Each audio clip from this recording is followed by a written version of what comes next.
This is the image many people have of an emergency room. Critically ill patients, doctors and nurses working against the clock to save them. But that's only a small part of the picture. This is what an average emergency department looks like the majority of the time. An overcrowded waiting room. Patients with various levels of medical needs waiting their turn to be seen. It's a problem that hasn't gone unnoticed by healthcare professionals. ED overcrowding is a crisis that's been evolving over the past several years in our country. I think the ED overcrowding has evolved as a result of both social and economic issues. Economically, we have issues with the uninsured and the underinsured. On the social side, we have the aging population. Over the years, patients have started seeking health care within the emergency rooms for both urgent, emergent, and non-urgent symptoms. That has also contributed to the increased volumes. A decision to head to the emergency room for those non-urgent symptoms can also lead to a frustrating visit. The less acute their symptoms, the longer they may have to wait. In emergency rooms, patients are triaged according to their level of need. So if someone comes in with a sinus infection, they may have to wait longer while a patient coming in with a heart attack is seen to. Any patient that comes into our doors wants to be seen as the most important patient. So that's our challenge, and our goal is to figure out how to balance the needs of all patients while making sure that their wait time is reasonable and that they leave our hospitals very satisfied with the care that they received. In accomplishing those goals, one Mid-South hospital is taking a proactive approach to the problem. We have launched a campaign to educate the public. And we've done this by putting up billboards around our city. We have come up with several types of publications, an emergency department magazine that explains how things work within the emergency department that our patients can read when they come in. And then we have done several public service announcements that have helped to educate the public. I've got a nasal congestion here. We've got a senior, people! Mixing humor with a serious message, the public service announcements give viewers a reminder that they do have options. Clear! You can go to your physician, you can go to a minor med, or you can come to an emergency department. The hospital has also come up with a plan to handle the overflow caused by patients with non-urgent needs. We opened a separate 7-bed area called a fast track. What we do is we have a separate area. It's staffed by registered nurses and nurse practitioners. And in this area, we see all those type of minor med type problems. Yet another unique solution has been the addition of an emergency department volunteer corps, also known as Experience Critical. Our ER volunteers help us in many different ways. They don't provide hands-on care to the patients, but what they do is they help us with a lot of the comfort measures that we must provide with our patients and their families. They will take our lab from the patient to the laboratory.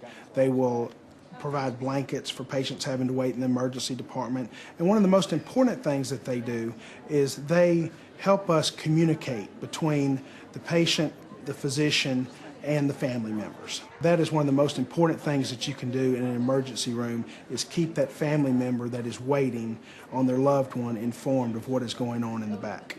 Keeping the public informed is the best cure for the ailment of overcrowded ERs.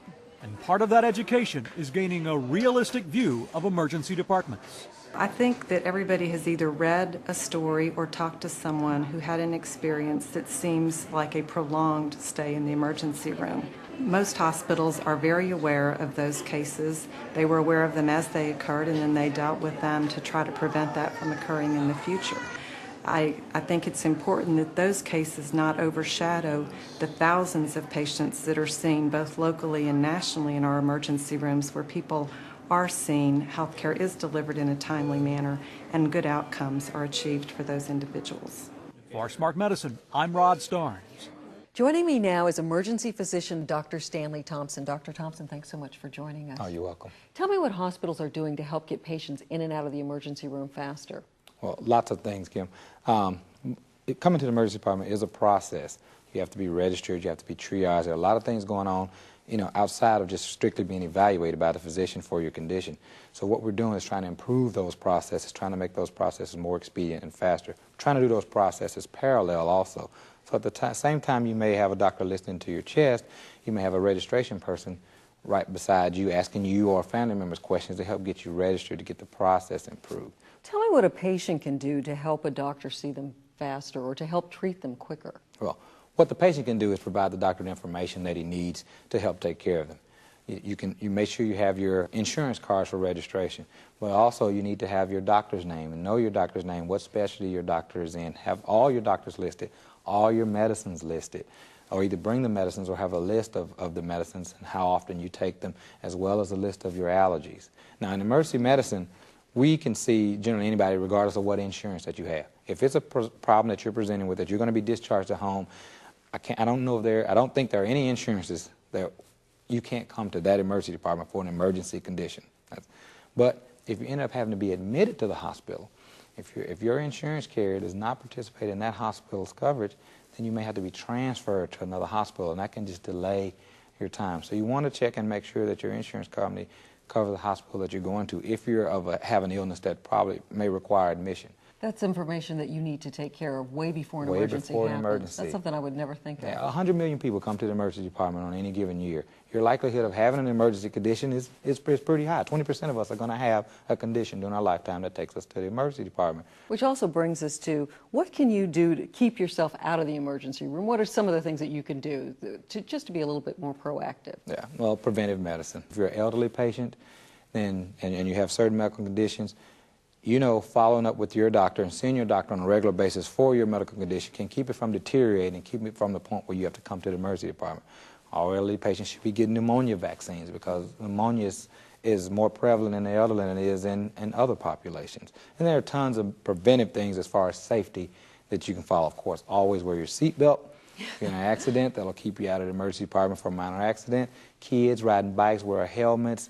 Moms, do the safety measures that you hear so much about at home with kids, with the safety issues on latches on the doors, plugs in the locks, and the electrical sockets. All those things for preventive medicine you can do to prevent having to come to the emergency department. Dr. Thompson, that was an awful lot of good information. Thanks so much for joining us.